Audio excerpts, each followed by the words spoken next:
मैं माननीय मुख्यमंत्री श्री योगी आदित्यनाथ जी का बहुत बहुत स्वागत करता हूं। लाइव टाइम्स की ओर से, लाइव टाइम्स के पूरे प्रबंधन, पूरी टीम और तमाम दर्शक की ओर से बहुत दिन नहीं हुए। 23 अगस्त को इस चैनल का उद्घाटन माननीय मुख्यमंत्री जी द्वारा हुआ था नोएडा में, और इस बीच में 3-4 महत्वपूर्ण चीजें जो शेयर करने के लायक है, जो मैं चाहूंगा कि आप सबके साथ, तमाम दर्शकों के साथ, लाइव टाइम्स के जो भी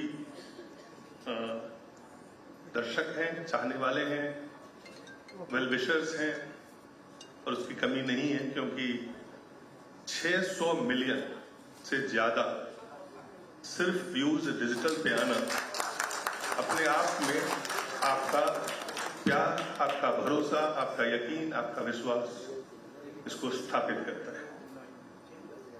इतने कम समय में बार्क रेटिंग, हालांकि रेटिंग कभी भी मेरा मकसद नहीं था, कभी भी रेटिंग के लिए या रेस के लिए मीडिया संस्थान के निर्माण की कल्पना मेरी नहीं थी।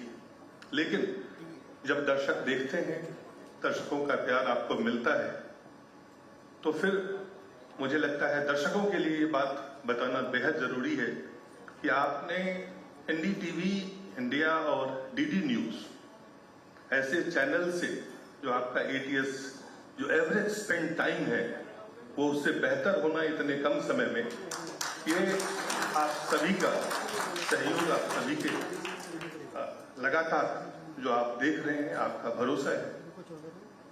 जब इस चैनल की शुरुआत की सोच मेरे जहन में और कई लोगों से मेरी मुलाकात हुई, सब लोग यही कहते थे कि आप चैनल क्यों स्टार्ट करना चाहते हैं, इतने तो 400-500 चैनल है इस देश में, एक और क्या करेंगे।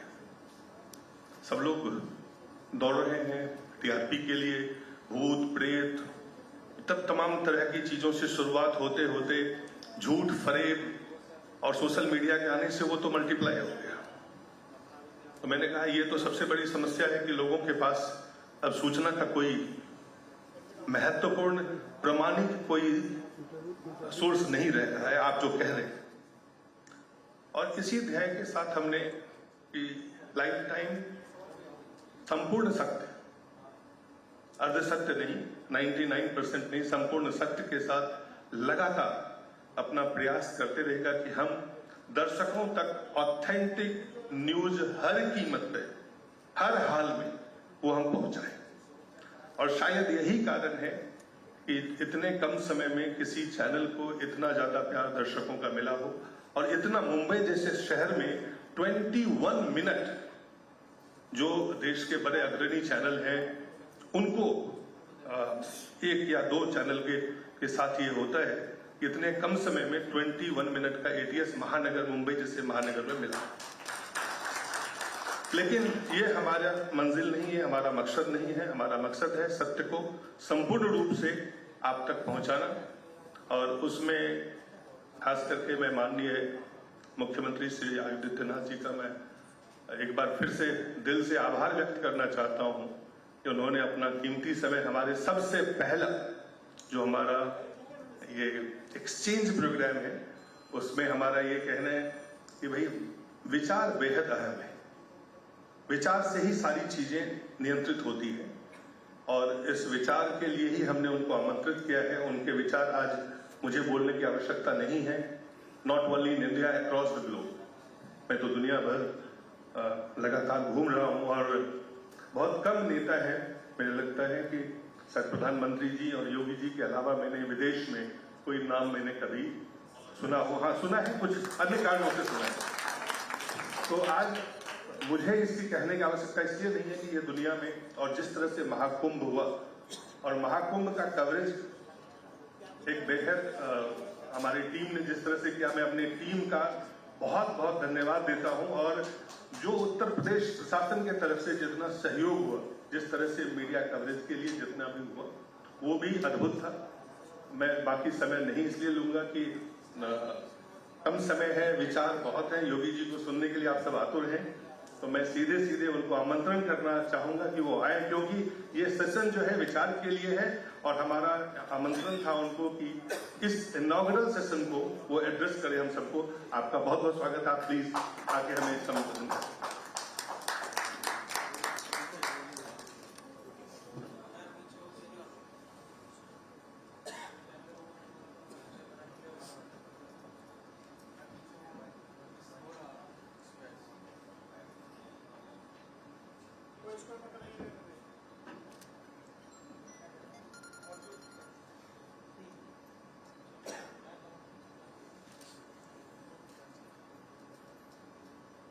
लाइफ टाइम्स के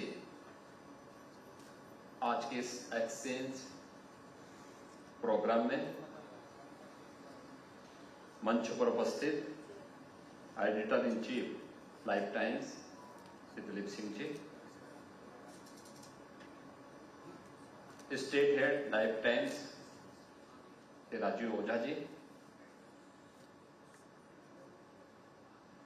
कनोडिया ग्रुप के प्रमोटर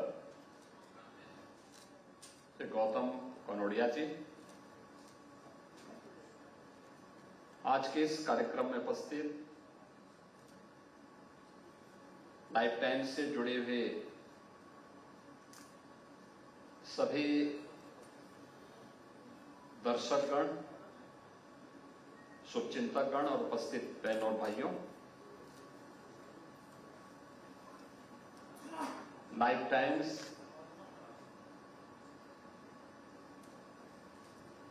एक छोटी सी अवधि में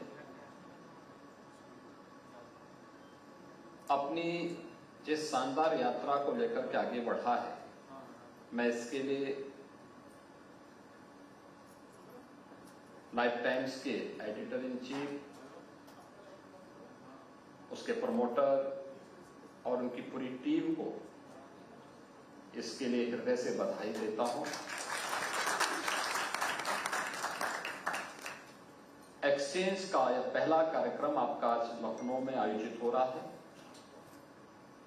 इसके लिए आपके सभी दर्शकों और श्रोताओं का भी मैं हृदय से अभिनंदन करता हूं।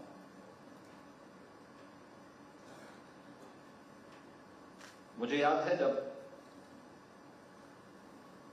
लाइफ टाइम्स का शुभारंभ एनसीआर में करने का मुझे अवसर प्राप्त हुआ था।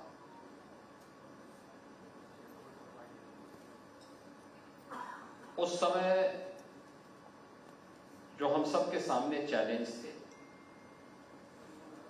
आज उससे काफी आगे बढ़कर के एक नई यात्रा पे हम लोग आगे बढ़ चुके हैं और सफलता की यात्रा निरंतर एक साथ आगे बढ़ रही है। मित्रों, मैं इस बात को मानता हूं कि जीवन में सफलता और असफलता ये जीवन के दो महत्वपूर्ण आयाम होते हैं।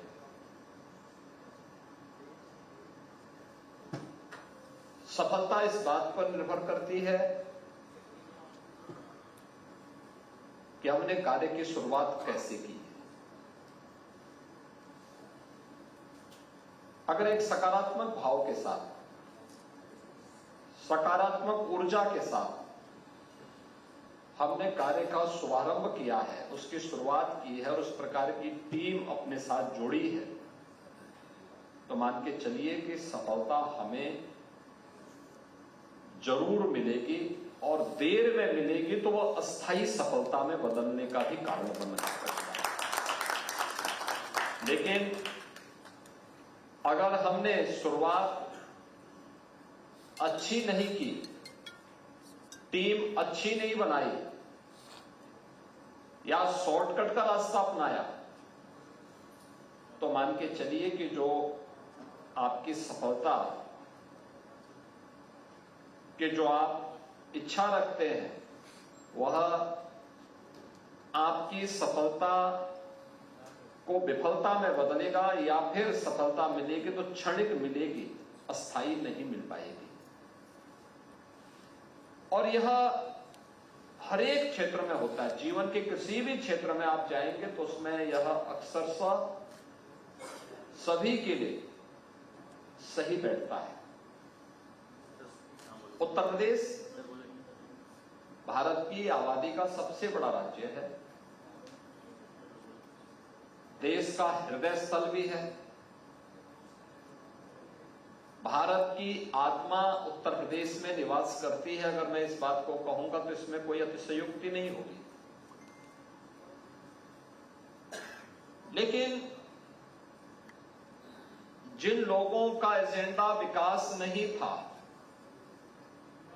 जिन लोगों ने उत्तर प्रदेश की इस आत्मा को पहचानने का कभी प्रयास नहीं किया, वे लोग उत्तर प्रदेश के बारे में अपने एजेंडे को जबरन यूपी उत्तर प्रदेश पर थोपते थे। उसका परिणाम हम सबके सामने देखने को मिला है। उत्तर प्रदेश जो व्यापक संभावना वाला प्रदेश था, जिसमें असीम सामर्थ्य थी, 2014 के पहले वह पहचान के संकट के दौर से गुजर रहा था। ये वही उत्तर प्रदेश है 2017 के पहले, जहां का नौजवान अपनी पहचान के लिए मोहताज था। ऐसा नहीं कि यह संकट सैकड़ों वर्षों का रहा हो। संकट था।